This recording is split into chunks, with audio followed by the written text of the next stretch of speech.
all the ancient Romans whose names have endured, the emperors, philosophers, great statesmen and generals, one stands out: Spartacus, the enslaved man who caused Rome to tremble.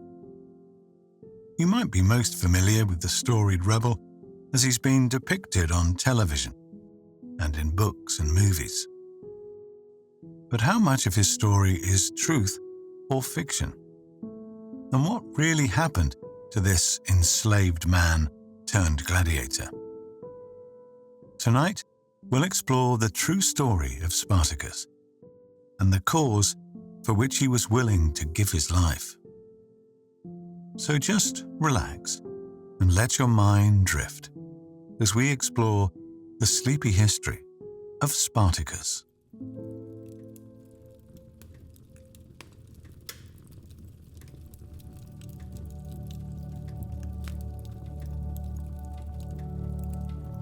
It's 73 BCE, and members of the Senate in ancient Rome are discussing the city's business amidst palatial surroundings. Toga-clad politicians stand on floors of white marble, going over the details of wars and rebellion. The Republic is embroiled in multiple conflicts. There's the Sertorian War on the Iberian Peninsula, or Hispania, as the Romans know it. A civil war challenging a former Roman statesman, the conflict is now in its 7th year. Meanwhile, in Asia Minor, or modern-day Turkey, Mithridates VI poses a new threat to Rome. The ruler of the Pontic Kingdom has an army of 300,000 and allies stretching across 2 continents. This year, his forces have swept across the Spanish provinces, forcing the Senate to dispatch the consuls at the head of large legions. And now, today, there's word from Capua, southern Italy. A group of around 70 enslaved people have escaped from a gladiator school, or ludus, gaining numbers and weapons on their way to Mount Vesuvius. Considering the severity of the other threats Rome faces, we might forgive the Senate for being a little blasé, for quickly and dismissively deciding to send in a praetor with an army or militia or citizen soldiers. But it is a decision that they'll come to regret, along with many others that follow later. That's because the group they underestimate are led by Spartacus, along with 2 enslaved Gallic men named Crixus and Eunomaus. Spartacus, for one, will come to be remembered by history as the slave who took on Rome. Much of what we know about Spartacus today comes from 2 classical historians, Plutarch and Appian. Both penned their accounts in the 1st century CE, a century and a half after the period they wrote about. As is often the way with history long past, we must take what we can from the most credible sources. Alongside this, we form educated assumptions within the context of what we know about ancient Rome. Let's try this now, beginning in 103 BCE, where Spartacus was born near the Struma River in modern-day Bulgaria, which was then known as Thrace. The Romans thought the Thracians barbaric and unsophisticated, though they clearly respected their skill on the battlefield, often employing them as mercenaries for Rome. In the past, they'd rebelled alongside the Macedonians and proven fairly troublesome to the legions of the Republic. But one battle at a time, they'd been gradually defeated, and many Thracians had been captured and enslaved. Plutarch describes Spartacus as a warrior of nomadic stock, which some take to imply he was from the Thracian Maidi tribe. His wife was reportedly captured alongside him and was a prophetess of the Maidi in southwestern Bulgaria. He's described as more Greek than Thracian by Plutarch, one who possesses culture superior to his fortune. He calls him a man of great courage and strength, and a shrewd thinker who shows excellent judgment. Appian agrees that Spartacus was a Thracian, telling us that he fought for the Roman army. However, it's unclear how the mercenary came to become a prisoner of the Romans, whether he was caught deserting or upset someone important by carrying out raids or defying his commanders. Whatever happened, he became enslaved, like many others who'd fought against the Romans. In a hierarchical society, enslaved people were right at the bottom. They were treated like the possessions of those who bought them. However, it should be noted that people enslaved in Rome did have their own set of rights and laws protecting them, which differentiates the system from more modern forms of slavery. The Romans used enslaved people in nearly every profession. They were accountants, librarians, chefs, and entertainers. The unskilled were tasked with manual work, maybe ploughing the fields or working in the mines. Those who looked strong might be bought by a lanista, the owner of a ludus or gladiator school. It seems that this is what happened to Spartacus. The Thracian was purchased by a man named Gnaeus Cornelius Lentulus Batia, whom Plutarch calls Lentulus Batiatus. He was the owner of the gladiator school in Capua, Campania. This region in southern Italy is believed by many to be the birthplace of gladiatorial combat. Images on tombs dating from the 4th century BCE suggest that the practice had been ongoing for centuries. Though it was still relatively new in terms of Rome's lengthy history, it had already changed shape as a form of entertainment. In their earliest form, matches were limited to funerals and took place on the stage of the local cattle market. Performances were a way of enacting funeral rites for the deceased, commemorating them while entertaining the crowd. They were also a way to showcase wealth and status, which is why they quickly grew in size and scale. 3 matches became 30, held over a month rather than a day, as Romans sought to outdo the funerary games of their predecessors. By the 1st century BCE, when Spartacus was a gladiator, the games had grown exponentially.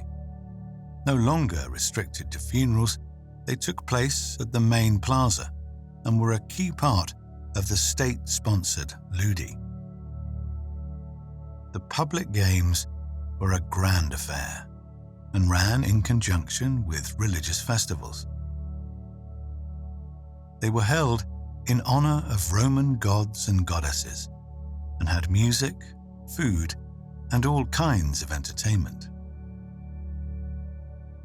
It's difficult to overstate the popularity of the ludi, which were free to enter and a public holiday.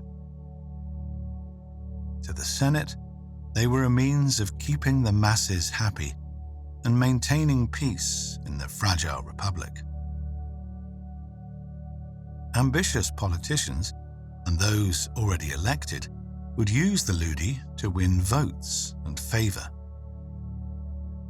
The grander the games, the more memorable and entertaining, the better the host's reputation might be with the public. Because of this, a lanista like Mattacks would have wielded a sizable amount of power.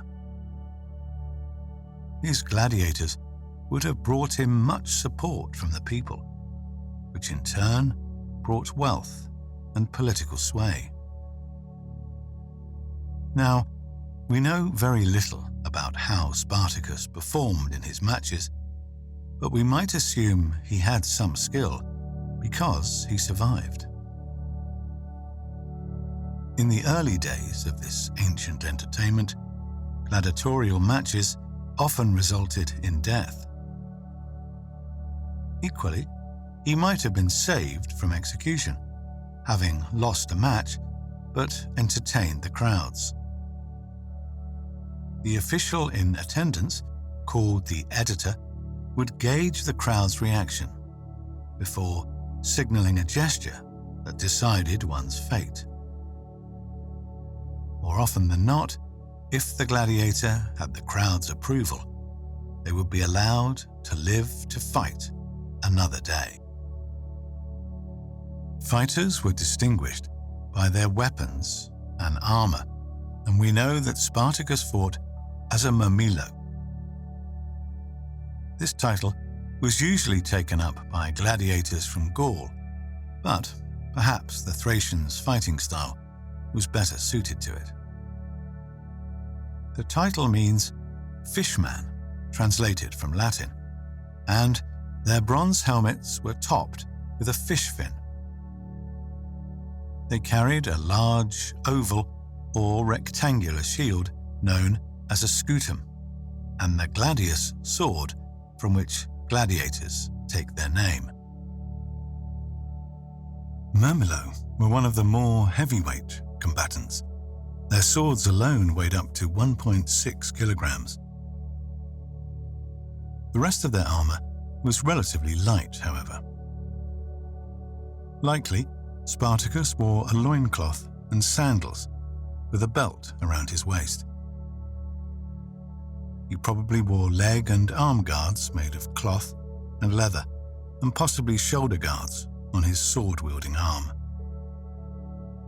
His garb would be in keeping with typical murmillo armor, which included a boltius, a leather belt with metal decorations, Mattacks, or scaled arm guard, Cassis crista, a large helmet with a plume crest or horsehair, ochria, or shin guard made of bronze, iron, or other metal, and fasciae, thick, soft padding on the legs.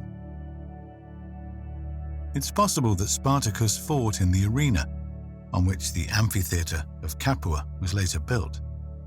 This is considered by some to be the world's oldest amphitheatre, and may well have been the model for Rome's famous Colosseum. Some believe that Spartacus would have trained in this arena. This can create a rather glamorized impression. The reality of life for enslaved gladiators like Spartacus was far grittier and unforgiving than Hollywood might portray. From arriving at the ludus, men were made to swear an oath to be burned, beaten, bound, or killed by the sword. They promised to obey their master's wishes for the rest of their days, however long that might be. Their owners grew wealthy through their hard work and bloodshed, while the gladiators themselves saw none of these profits. Their living conditions were poor, as were their diets. They were worked relentlessly, often without decency or compassion. However, it is known that some masters paid gladiators for good fights, and often the crowd would throw money for them into the arena after a good show. It's in this context, in 73 BCE, that Spartacus led the gladiatorial revolt.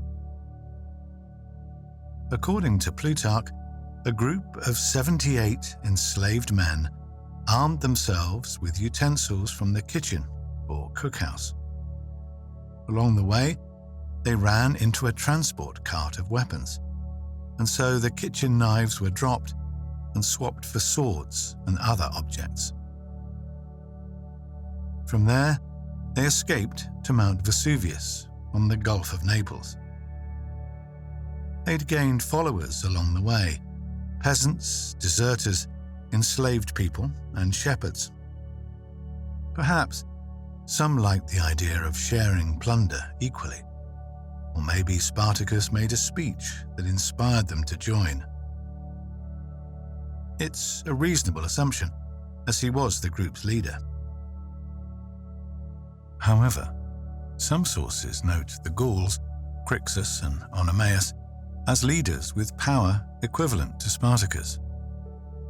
Appian, however, names them as subordinate officers, more like lieutenants to Spartacus's general. Nevertheless, it's at this point in the story that we return to the Senate where we first began.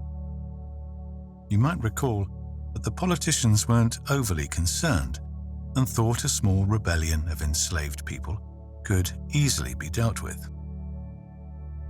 They chose Gaius Claudius Glaber to lead the offensive. He was an unknown praetor without any proven experience. To put down the rebellion, he'd lead 3,000 militia members rather than Roman legionaries. These were citizen soldiers called upon when needed. Glaber and his army went to Mount Vesuvius and cut off their path, hoping to starve the rebels out. Glaber believed it to be the only route down the mountain, the other parts of the slope being so steep they were impassable.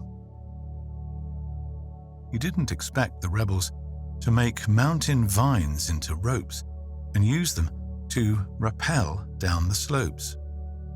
Doing just that, Spartacus and his followers surprised the Romans, surrounding their camp and defeating them with ease. The rebels gained a booty of better armor and weapons. Their spirits and numbers were boosted by the win. But the Senate wasn't fazed. They decided they'd just send another unknown praetor, this time by the name of Publius Verinius. Yet again, it was the rebels who would be victorious, defeating one of the praetor's lieutenants and 2,000 of his armed militia. It was another boost to the group's morale and another treasure trove of armor and weapons. Next, they surprised a second praetor, whom the Senate had sent to support Verinius. They surprised Cosinius with an attack at his camp, catching the Roman while he was bathing.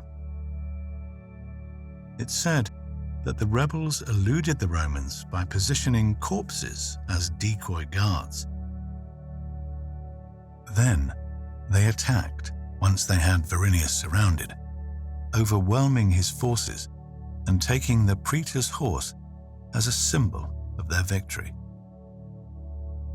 From here, the gladiators roamed the land, raiding and plundering as they went. They took over villages, making new weapons as they did, and gaining new followers each place they went. Their numbers soon swelled to a formidable 70,000, though it seems that Oenomaus was no longer one of them. His name disappears from the history books around this time. Most assume he died in battle. Spartacus and Crixus led a diverse army, which included other gladiators who'd been trained in combat and some veterans of the Roman army. There were Gauls, Thracians, Celts, and Samnites, many former prisoners with a grudge against Rome. Spartacus's army was far from hopeless. Even the enslaved people, while not trained soldiers, were accustomed to manual labor. They were often physically fit, strong, and hardy. No doubt, this helped when it came to their training. They were often taught by gladiators, mercenaries, or former legionnaires. Some may have been trained by Spartacus himself, the leader having proven himself as both a warrior and tactician. It's said that the winter of 73 to 72 was dedicated to training and equipping new recruits, and at the same time they expanded their territory, raiding towns across Italy and pillaging what they could. The rebels seem to have split into two groups to do this, one led by Spartacus and another by Crixus. Writers and scholars, past and present, remain divided as to why this may have been the case. According to Plutarch, it was the result of a disagreement. One group aligned with Spartacus, who wanted to cross the Alps, to escape Roman territory and disband once they were free. Another went with Crixus to keep raiding and looting, emboldened by their victories and greedy for more plunder. Appian, on the other hand, mentions no disagreement and says that Spartacus's goal was always to march on Rome. In this case, splitting the group might have been strategic. After all, two groups could cover more ground than one and force the Romans to fight a war on two fronts. Either way, the rebels split. And by the spring of 72 BCE, they had the Senate's attention. Up until now, Rome's response to the rebellion was closer to policing than a military matter. This was in part the result of arrogance, but also practicality.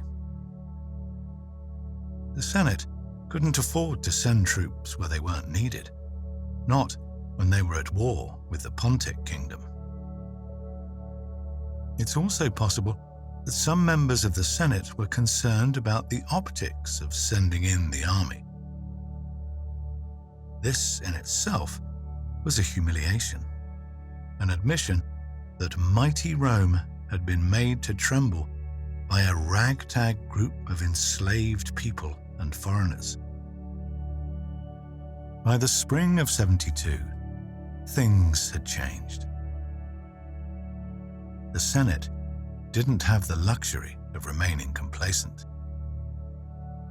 After 3 failed attempts to suppress the revolt, countless Romans had been killed, including praetors.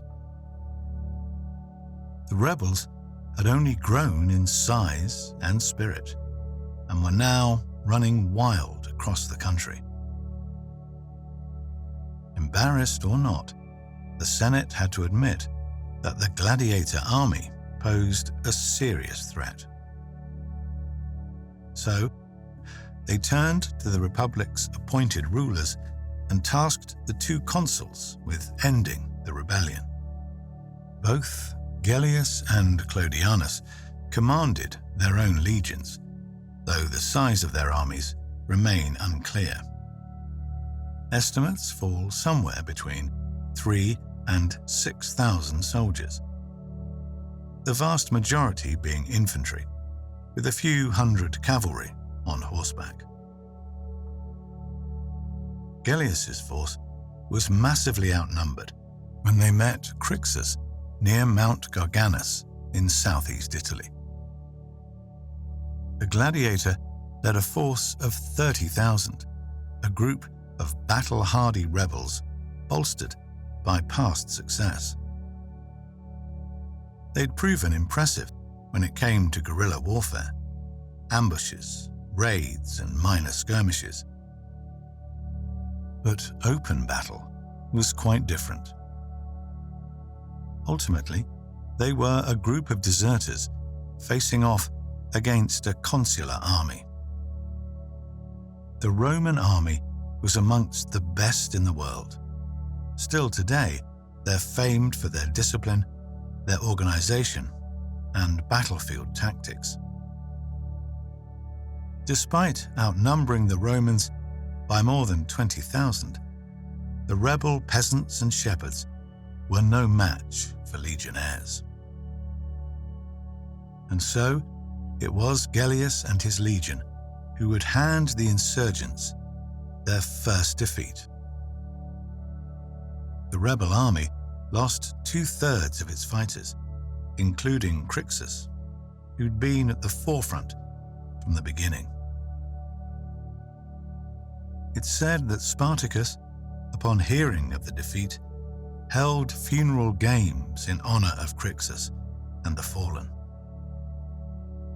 300 Roman soldiers were sacrificed at these games, made to reenact the battle, but playing the part of the losing rebels. In one sense, this is a demonstration of culture and tradition, but it also highlights the sense of community between the rebels. Gladiators in a ludus were known for their camaraderie. Many would form their own familia, a close-knit group who looked after one another. One can only imagine that this camaraderie would be amplified by the unique course of action that the rebels chose together. It was a brotherhood of oppressed and enslaved people, united by their desire to fight back and be free.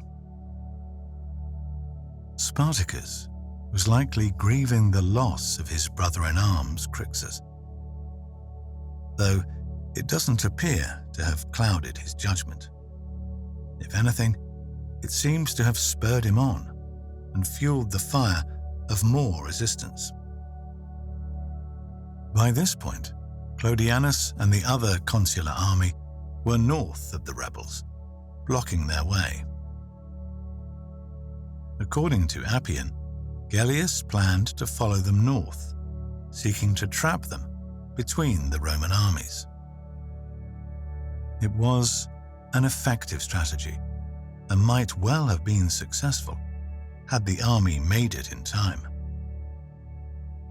But whether Gellius misjudged the distance or his troops were slow after battle, it gave Spartacus the time he needed to react. Aware that Gellius was in pursuit and looking to avoid a war on two fronts, the Spartan army moved north, where Clodianus posed the most urgent threat.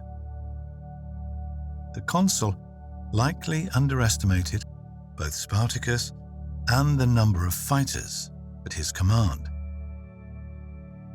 He likely assumed a similar force to that of Crixus, but in fact Spartacus had at least 10,000 more. Either for this reason, or because he wanted all the credit, Clodianus chose not to wait for Gellius. And, like the many others who'd misjudged the rebel army, he and his soldiers fought and lost. The Spartan army then turned around, having dealt with one threat and ready to face another.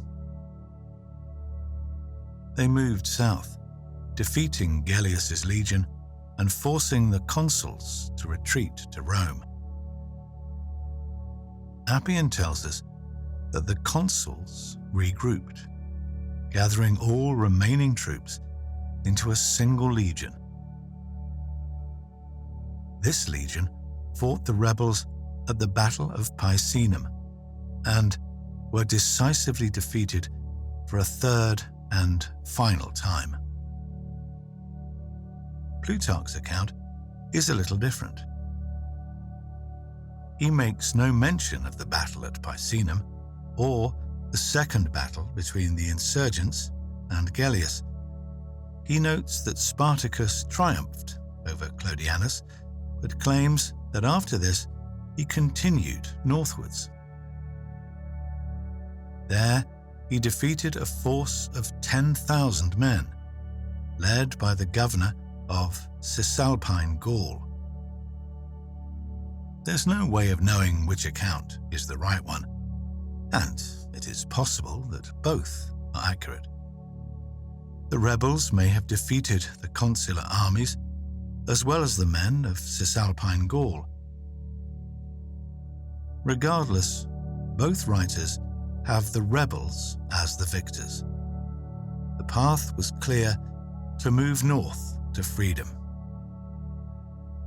However, this would only come to pass if Spartacus planned to escape across the Alps.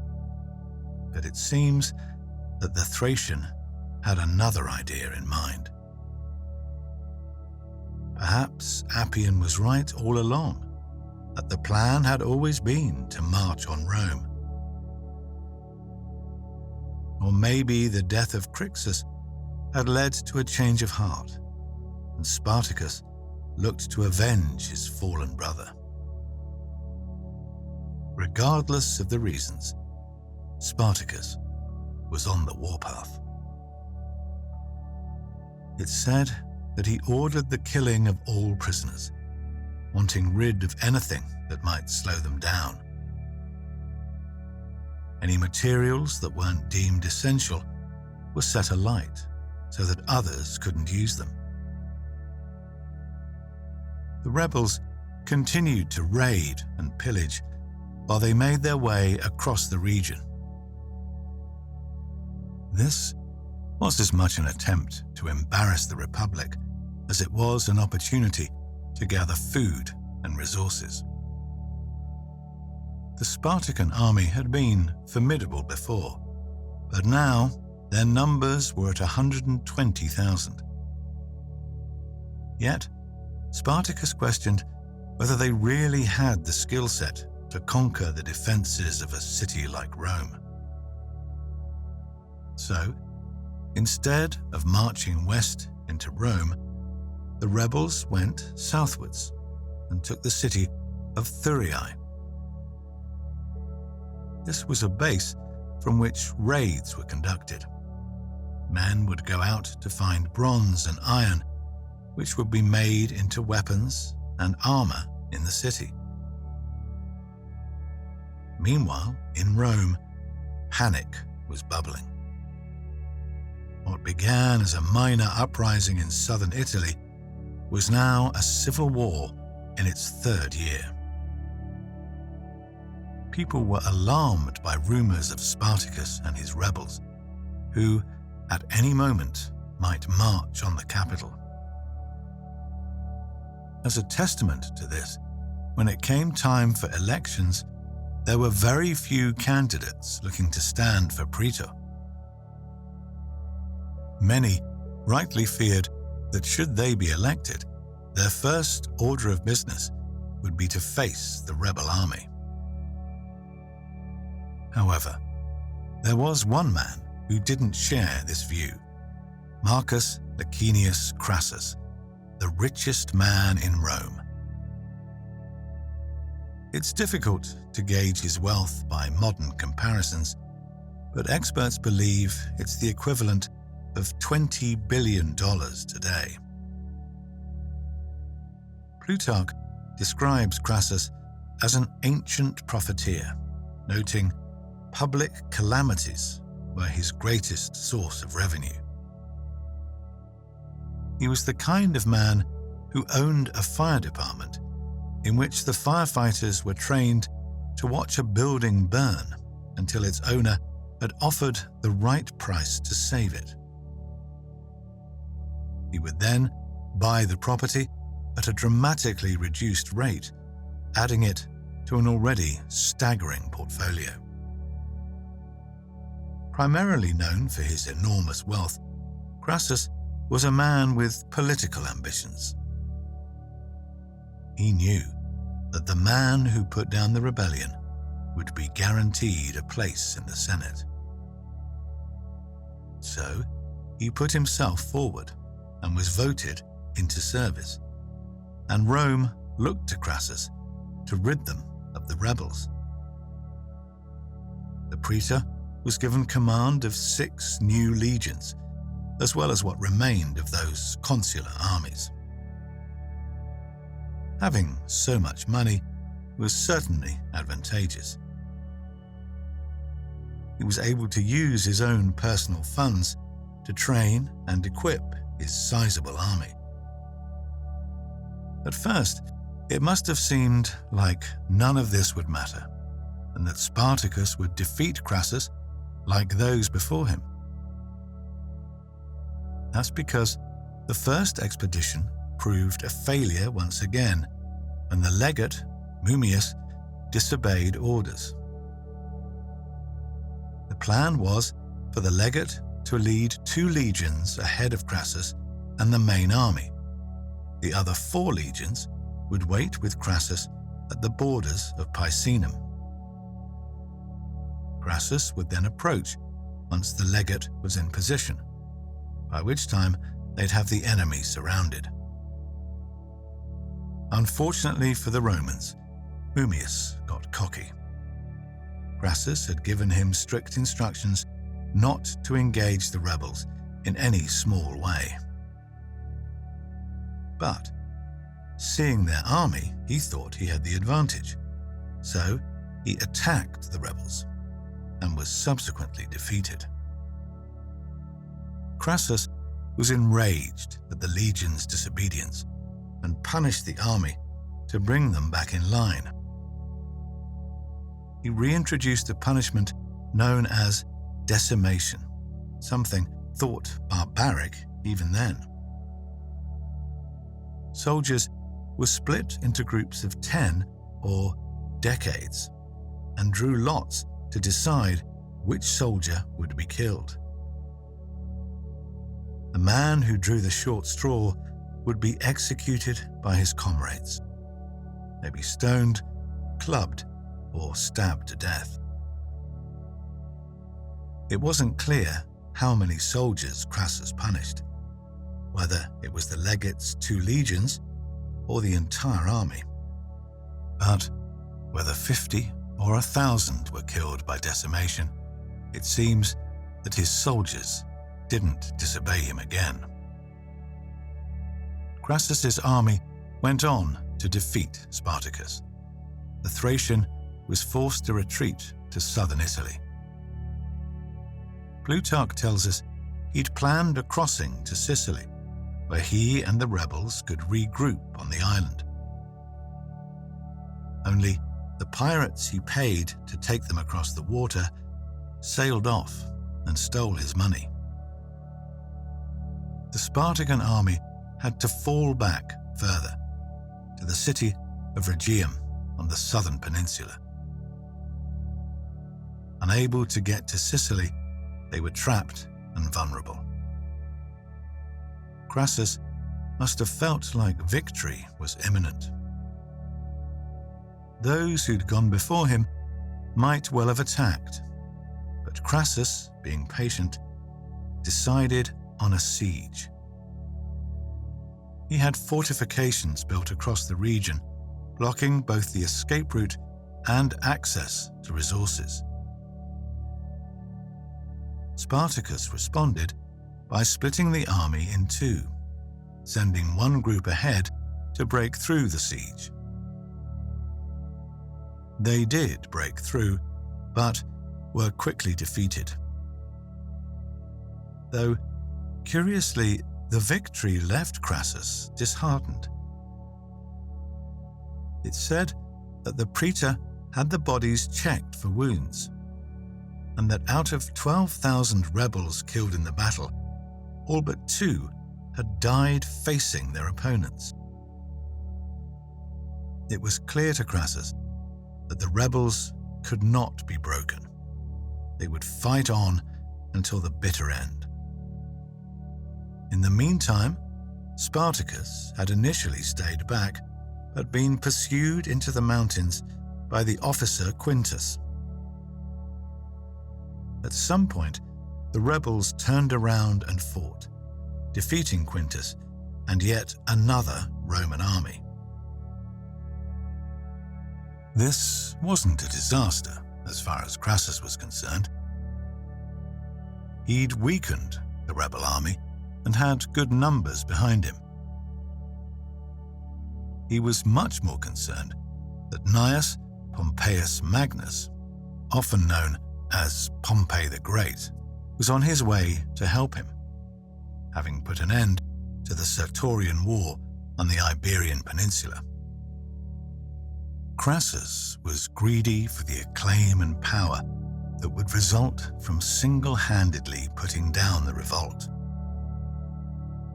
Not wanting to share the credit, he hurried to meet Spartacus to defeat the Thracians' army before Pompey could arrive. Likely seeing that the end was near, Spartacus actually attempted a truce with Crassus. It was swiftly rejected, and the armies met at Sennacia on the banks of the Selle River. Here, Spartacus and his rebels fought bravely. But this was to be their final stand. More than 36,000 were killed on the battlefield, and 6,000 more taken as prisoners. Crassus had them crucified along the Appian Way, the main road that ran all the way to Rome. However, Spartacus wasn't amongst them, though this is sometimes depicted in films and other media. All sources agree that he died in battle. Plutarch tells of him catching sight of Crassus and cutting through the ranks to reach the praetor, but that the bodies of 2 Romans fell on him and he was subsequently surrounded and killed by many men. Around 5,000 rebels managed to flee the onslaught, but ran into Pompey and were killed by his men. He'd be much celebrated for this and his victory in Hispania when he returned to Rome and was made consul. Crassus threw a festival in honor of Hercules, including a banquet that stretched across 10,000 tables. He gifted each family a 3-month supply of grain, winning over the public's support and being elected as censor. In hindsight, it's interesting that despite all that wealth and power of the Roman elite like Crassus, it is Spartacus, a formerly enslaved man, who is arguably the more famous. The Thracian's name has endured over millennia. It's synonymous with courage and the fight for freedom. Although Spartacus was ultimately defeated, his actions sent shockwaves rippling across Rome. Likely from that point on, many masters had in their minds a fear of what might happen should the people they enslaved decide to revolt. In a growing number of ludi, owners felt obliged to make improvements or risk another Spartacan-style uprising. And what it meant to be a gladiator underwent many changes, becoming a profession by the imperial period for which many volunteered. The men that fought in the centuries after Spartacus lived in relatively comfortable lodgings and were far better fed. Their training was complemented with sports massage and medical care. Some even formed unions with spokesmen to voice demands. Whether this was his intention or whether he'd only ever planned to escape and gain his own freedom, Spartacus's actions paved the way for change. Still today, his legacy leaves an inspiring message about what even the most oppressed people can achieve when they band together with a common goal.